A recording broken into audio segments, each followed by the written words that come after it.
Beyond the Saddle, Sports Psychology Behind the World of Competitive Equestrian Sports. We all know the story of the little girl who fell in love with a pony and never looked back, spending all of her parents' money.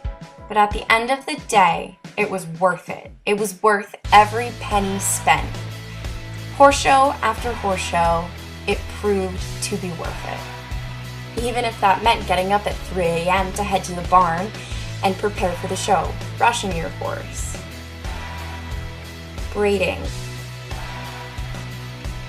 wrapping for trailering, or if it was an away show, getting up, feeding the horse, cleaning tack, cleaning the stall, and preparing for the show that day. Scrambling around with entry forms trying to make the line at the horse show office, even if it's only for 2 minutes in the ring, in front of a huge audience, sometimes small, to prove that you are the strong one. You are the one that can succeed. It's about the togetherness of the horse and rider every time you enter the ring. Every equestrian knows the competitive struggle. However, sometimes it's a lot harder than it seems. So why do equestrians get so nervous for only 2 minutes or sometimes less in the ring? And only for the same 40-cent ribbon every time? Sports psychologist and mental coach Tonya Johnson knows the subject very well. She works with riders to get over the nerves for a better performance, whether it be falling off or attempting to learn a course. Showing is nerve-wracking. She deeply believes that using sports psychology techniques with a rider can help them fix any specific problem. It's important for riders to understand that a problem in riding is not a problem, but rather a challenge. It is a challenge infers that there is no solution. Emotions play such a huge role in riding competitively. In Johnson's article titled Problem Solving with Sports Psychology, which appeared in a 2010 edition of Eventing USA, she talks about why everything at home goes so well, and then you show up to a show, and bam, the wheels come off the wagon. Her work with riders proves that emotions play such a huge role in the state of mind of a competitor. The show environment is so different from the environment you normally ride in at home. Everything from the horses to the food cooking to the attire you wear. Suddenly, when at a show, you feel your heart racing and it's hard to breathe. The show environment is creating a fight or flight response in your nervous system. Peter Rublin once said, "The problem is not that there are problems, the problem is expecting otherwise and thinking that having problems is a problem." On the note of anxiety produced by our body's nervous system when competing, energy level is everything. The energy level a competitor has is what affects focus. Riders tend to get hung up on one mistake or fault in their riding. They obsess over it. It consumes every thought to the point of anxiety building up and thus creating the fight or flight response. These difficulties are constantly on your mind. In fact, at this point, they have created enough anxiety to fill a large wheelbarrow. There can be times when your mental and physical energy feels out of control, as if you're a small boat being tossed on a sea of adrenaline. Extra energy in your body can take strength away from places that need it and place too much of a charge on energy that needs to be supple and relaxed. In her book entitled Inside Your Ride, Tonya Johnson explains a concept called optimal energy zone, or simply the energy level wanted during a given performance. Along with this fact is the Performance Energy Assessment Scale, as shown in this image. This is based on the inverted U hypothesis and individualized zone of optimal functioning, which are sports psychology models of arousal and performance.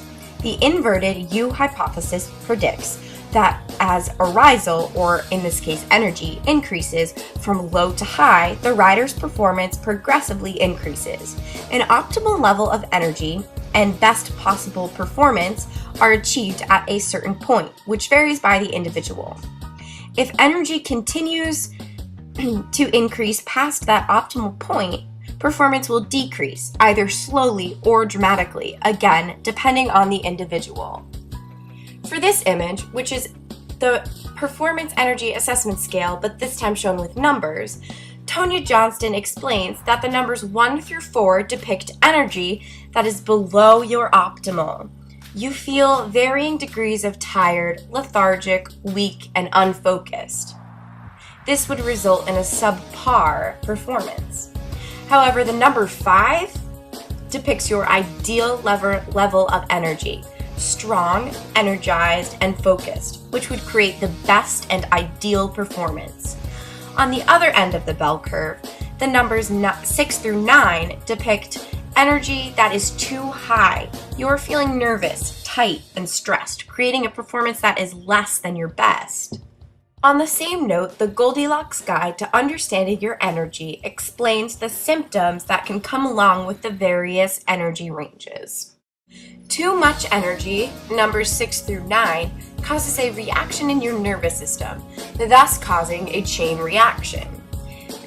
Fear responds to challenging situations, performance anxiety, self-doubt and negative self-talk, shallow or irregular or rapid breathing, holding your breath, increases in muscle tension, tunnel vision, impairment of reflexes, and feeling physically weak are all what can happen when you're in this range.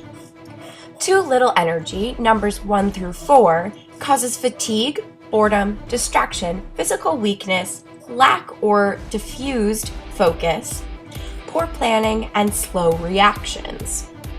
Having just the right amount of energy causes excellent preparation, confidence in abilities, clear goals, positive attitude and interactions with others, enjoyment, focused in the moment, appropriate vision for the task, flexible, regular, and deep breathing, and tall, balanced posture.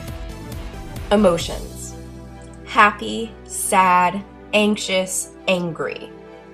Emotions are such a prominent occurrence at the showgrounds. There are often tears of defeat and tears of joy. There's tension and there's passion and anger and exhaustion. In riding horses competitively, emotions play the biggest role into the rider you can be. Sure, a good horse goes a long way, but a horse is only as good as its rider is such a true phrase. Horses are such sensitive animals that they feed off the emotions their handler or rider is feeling. If you're nervous and afraid as you canter toward the first jump, chances are your horse is too, and you're not going over that jump. The equestrian struggle. Every equestrian knows it and understands it. Every one of us goes through it. We all have the days where our riding is not up to par at all, and the rides that win us blue ribbons in a heartbeat. It's such an easy thing to do. Enter the ring and do what you've been doing your whole life, and practicing at home for hours, weeks, months, and even years. It's normal to be afraid and to be nervous. We're human. We all feel, but it's the fact of knowing everyone else in that ring is just as nervous as you.